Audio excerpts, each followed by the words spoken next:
graphs, and this is how city water purification works. From drinking water, to wastewater, to nature, and back again. Let's start with drinking water, which comes from surface sources like rivers, lakes, and reservoirs, or from underground wells or springs. Water treatment plants have near endless variations in design, so I've chosen major components and processes to create a general working model. Cylindrical intake screens are placed in a reservoir in such a way to best avoid ingesting silt from the reservoir bottom or floating material from the surface.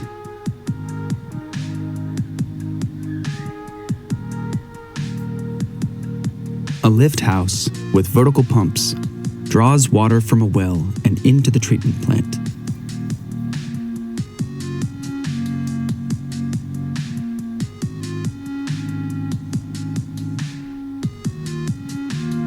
The purification process starts with coagulation and flocculation. Particles suspended in water like clay, sand, and some larger organic particles such as algae have an inherent electric charge that causes them to repel each other. Coagulants are substances with opposite electric charge that neutralize these particles and encourage them to stick together into clumps called floc. The coagulant and water is vigorously mixed, and floc clumps start to form. To make floc particles heavier and therefore even easier to eventually settle out, microsand is added as the water is drawn through a special mixing tube with a polymer to help the sand stick. The now flocculated water flows through a set of baffles to slow its turbulence for the settling process. As the water travels upwards, heavy floc particles quickly settle to the bottom of the tank. Any remaining suspended particles collide with an array of angled plates and slide down to the settling zone. Slowly rotating scraper blades continuously remove the combined sludge and sand layer from the bottom of the tank, while clarified water flows upwards into collection troughs.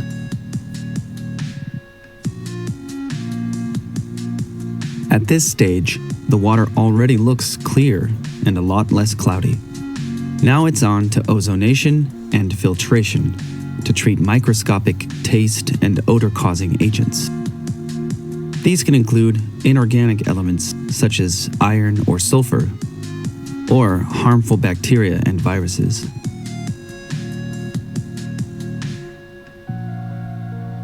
In the ozone tank, ozone gas bubbles are injected into the flowing water through diffusers. The tank is divided, which slows the flow and gives the water a longer path with more time for ozone to do its job. An ozone gas molecule is made up of 3 oxygen atoms. The normal oxygen we breathe has just 2 oxygen atoms. When ozone is injected into the stream, the extra oxygen molecule can bond with contaminants or oxidize them, with various desirable results. For example, oxidized metals have a weaker bond with water and are therefore easier to extract. Oxygen also bonds with elements in virus or bacteria cell walls, disrupting their function and altering their surface charge for easier filtration downstream. When ozone gives up its extra oxygen molecule, it just becomes normal oxygen, leaving no byproducts in the treated water, unlike other purification methods such as chlorination. The water flows to the filtration stage to remove the oxidized particles and any other remaining contaminants. Water travels through a dense, layered bed of activated carbon granules and microsand. It's called activated carbon because the resulting engineered granules, which are processed from common materials like wood, coal, or even coconut husks, have a relatively huge surface area with many features and pores, giving ample opportunity for contaminants to catch or stick to the surface as water passes through.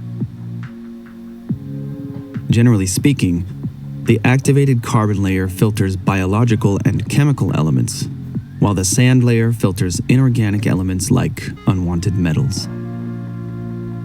Passing particles stick to a carbon or sand granule surface due to naturally occurring attractive forces called van der Waals forces. The filtered water flows to final disinfection in the UV tank. Water passes through banks of ultraviolet light. UV light at various wavelengths can destroy or disrupt viral, bacterial, and other pathogens' DNA or cellular structure, effectively destroying them.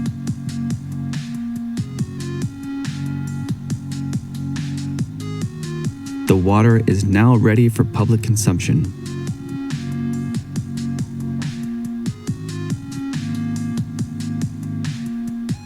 It flows into what's called a clear well for storage,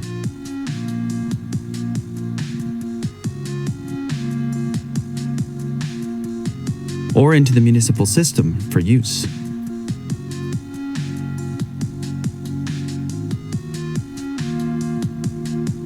Now let's look at what happens to water after we use it.